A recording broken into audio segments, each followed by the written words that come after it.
Welcome to the Riot Games Champion Spotlight, featuring Twisted Fate, the Cardmaster.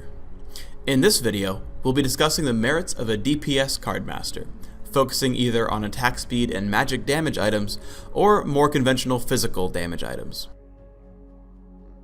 While there are around 5 ways to build Twisted Fate, I'll focus on 2 of the most common, and they'll have somewhat different builds, but perform the same role. First, let's look at magic damage and attack speed. Here, I have a fairly standard caster type setup: magic penetration, hit points per level, cooldowns, and flat health quintessences, followed by a 9-0-21 mastery build, which you can see here. I take Cleanse and Ghost as summoner spells, allowing me to escape or catch up to enemies when I need to. Right at level 6, you should teleport back to base. Typically, some unlucky enemy will be gankable with Destiny. Let's look for the factors here. I have level 3 stacked deck and have it set up so that my next attack will deal the bonus damage. I lock Gold card, hit Destiny, find an opponent, and gate to Akali. The position of my teleport is also very important. If Akali chose to turn around, I'd be able to escape the tower without taking too much damage.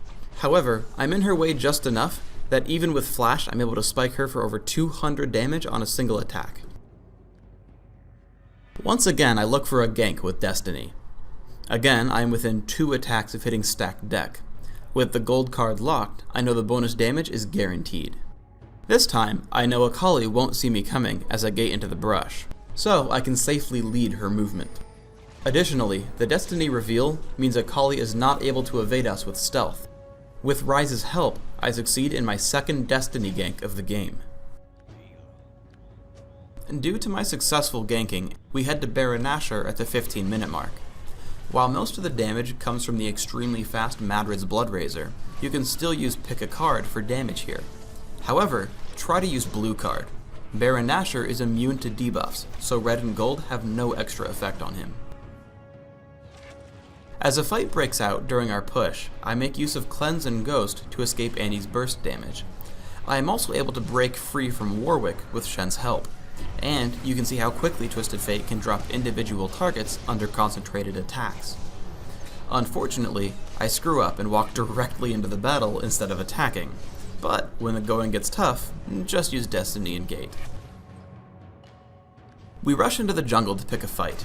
Even tanky champions like Nasus can fall extremely quickly to the magic DPS Twisted Fate build. As he dies, I have to escape Warwick once again, using Cleanse and Ghost, and then Gold card he's picked up for another kill.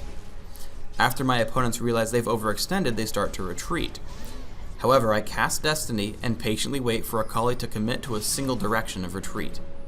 As I gate to cut her off, she turns around and runs directly into my teammates and gets hit for over 300 damage with stacked deck and Pick a Card. Once again, we run for another Baron kill. Note that Baron respawns 7 minutes after death, so we make sure to jump on him within 60 seconds of his respawn.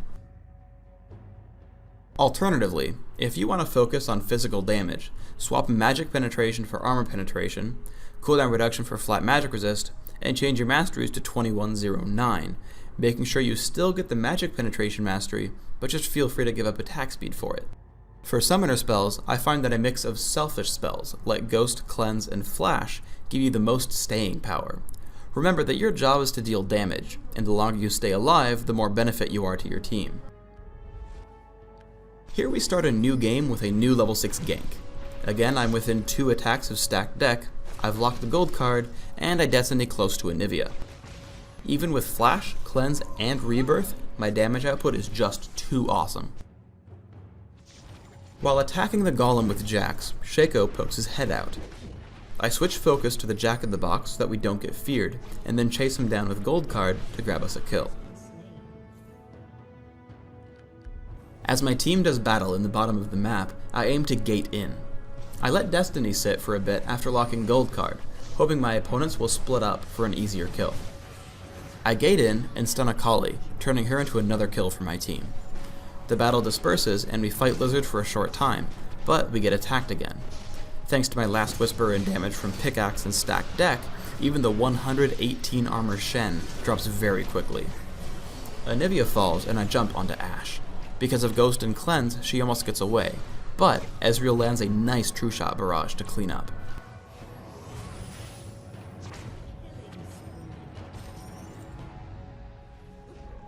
We attempt to kill Baron Nashor, but are quickly ganked by our enemies. I'm sure to stun Shaco with Gold Card, and then cleanse out of Exhaust and Randuin's Omen. Wild Cards and Gold Card net me a kill on Shen. Akali dies to concentrated effort soon afterwards, but as I go to support the rest of the fight, Anivia and Ashe are just getting away. Thankfully, I have Destiny up, and there is no way Ashe is getting away from Gold Card and stacked deck. Let's take a break for some mechanics. Early in the game, you really want to abuse Blue Card. It refunds all but 10 mana, making it essentially free if you use the ability. The bonus damage makes last hitting a breeze. Normally, Twisted Fate has pretty poor base damage, so being able to hit for 77 damage at level 1 is really valuable. Once you hit level 2, you want to start playing the stacked deck minigame. Last hit as you normally would until you've built your third deck charge, where you now have 110 damage to last hit. Thanks for tuning in to the Twisted Fate Champion Spotlight. If you're looking for a champion with plenty of gambits, then pick a card. Master.